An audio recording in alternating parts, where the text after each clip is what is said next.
Hi guys. So Chennai ஃபேன்ஸ்லாம் வந்து மறுபடியும் disappointment ஆகிருப்பாங்க. Reason என்னென்னு பார்த்தீங்கன்னா, நம்ம நேற்று நடந்த ஹோம் கிரவுண்ட்லேயுமே வந்து தோத்துட்டோம். ஸோ ஃபஸ்ட்டு நம்ம பாசிட்டிவிட்டிஸ் பற்றி பேசுவோமே.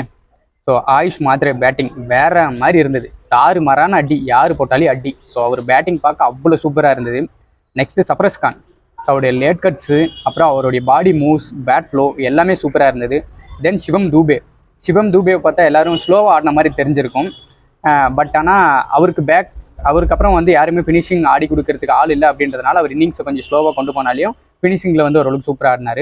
ஸோ பேட்டிங்கில் வந்து மாஸ் பண்ணது இந்த 3 பேர் தான். ஸோ இது பண்ணது வந்து சஞ்சு, ருத்ராஜ். ஸோ இவங்க இன்னும் கொஞ்சம் ரெஸ்பான்சிபிலிட்டியாக ஆடணும் அப்படின்னு சொல்லிட்டு நான் எதிர்பார்க்குறேன். ஸோ 210 வந்து சென்னையில் வந்து அடிக்கக்கூடிய ஸ்கோரா அப்படின்னு கேட்டால் அடிக்கக்கூடிய ஸ்கோர் தான். பட் ஆனால் அதை நம்ம டிஃபெண்ட் பண்ணோன்னா நம்மக்கிட்ட ஸ்ட்ராங்கான பவுலிங் இருக்கணும். ஸோ பவுலிங் வந்து மிகப்பெரிய கொஸ்டின் மார்க்காக இருக்குது சென்னைக்கு. ஏன்னா 210 ரன் அடித்து ஒரு டஃப் கொடுத்து ஜெயிச்சிருந்தா கூட பரவாயில்ல, 210 ரன்னெல்லாம் ஈஸியாக தட்டிட்டு போயிட்டாங்க. ஸோ அந்த மாதிரி இருந்தது.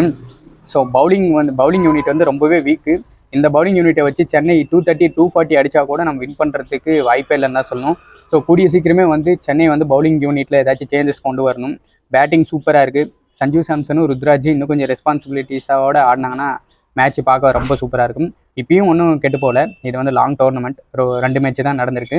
ஸோ சென்னையெல்லாம் ஃபஸ்ட்டு 5-6 மேட்ச் தோற்று அதுக்கப்புறம் கம்பேக் கொடுத்து கப்பே அடிச்சிருக்காங்க. ஸோ அந்த மாதிரி ஒரு பயங்கரமான டீம். பவுலிங்கில் இருக்கிற பல பிரச்சனைகள் எல்லாம் சரி பண்ணிட்டு வந்தாங்கன்னா சூப்பராக இருக்கும். நெக்ஸ்ட் மேட்ச் ஆர்சிபியோட 210 ரன்னு பஞ்சாபே சேஸ் பண்ணிட்டாங்க. அவங்க 210 ரன்னு 15 ஓவரில் சேஸ் பண்ணுறாங்க.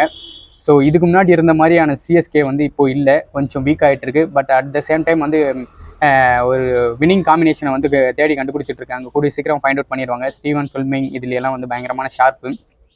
அண்ட் இன்னொன்று வந்து நேற்று நடந்த மேட்ச்சில் வந்து பஞ்சாப் ஜெயிச்சிட்டாங்க.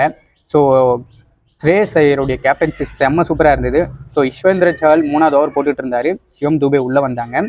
ஸோ இன்னும் ஒரு ஓவர் போட்டால் யுஸ்வேந்திர சஹலை வந்து தூபே பயங்கரமான அடின்னு அடிச்சிருவாங்கன்னு சொல்லிட்டு ஒரு ஓவர் மெயின் பவுலர் 4 லைனாலையும் பரவாயில்லன்ட்டு அவங்கள உட்கார வச்சுட்டு இம்பாக்ட் சப்பான பிரயான் சாரியார் வந்து உள்ளே கூட்டிகிட்டு வந்தாங்க. ஸோ இது வந்து டாக்டிக்கல் மூவ் சூப்பராக இருந்தது.